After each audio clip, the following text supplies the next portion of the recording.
மயிலாடுதுறை மாவட்டம் சீர்காழியை அடுத்த சரஸ்வதி விலாகத்தை சேர்ந்தவர் சரண்யா. இவரும் மாங்கானம்பட்டு பகுதியை சேர்ந்த ஜோதிமாறன் என்பவரும் கடந்த 1.5 ஆண்டுகளுக்கு முன்பாக காதல் திருமணம் செய்துள்ளனர்.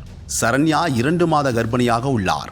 இந்நிலையில் நேற்று மதியம் ஜோதிமாறன் உறவினர் வீட்டில் சரண்யா தற்கொலை செய்ய முயன்றதாக கூறப்படுகிறது. அருகில் இருந்தவர்கள் மீட்டு 108 வாகனம் மூலம் சீர்காழி அரசு மருத்துவமனைக்கு அவரை கொண்டு வந்தனர்.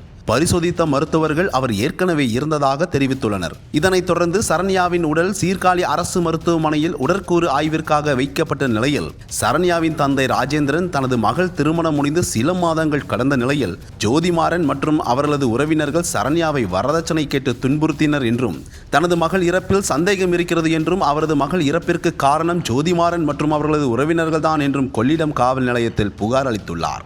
மேலும் இறந்த சரண்யாவின் உடல் உடற்கூறு ஆய்வு முடிந்த நிலையில் இறப்பிற்கு காரணமானவர்களை கைது செய்தால் மட்டுமே உடலை வாங்குவோம் என அவரது உறவினர்கள் மருத்துவமனை வளாகத்தில் தர்ணா போராட்டத்தில் ஈடுபட்டனர்.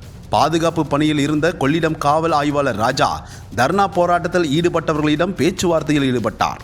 அப்போது இறப்பிற்கு சம்பந்தமான நபர்களை விரைவில் கைது செய்வதாக கூறியதன் பேரில் போராட்டத்தை கைவிட்டு கலைந்து சென்றனர். இதனால் மருத்துவமனை வளாகத்தில் சிறிது நேரம் பரபரப்பு ஏற்பட்டது. முன்னதாக கோட்டாட்சியர் சுரேஷ் பிரேத பரிசோதனை முடிவுகள் வந்த பிறகு உரிய நடவடிக்கை எடுக்கப்படும் என தெரிவித்தார். கர்ப்பிணி பெண் உயிரிழந்த சம்பவம் அப்பகுதியில் சோகத்தை ஏற்படுத்தியுள்ளது.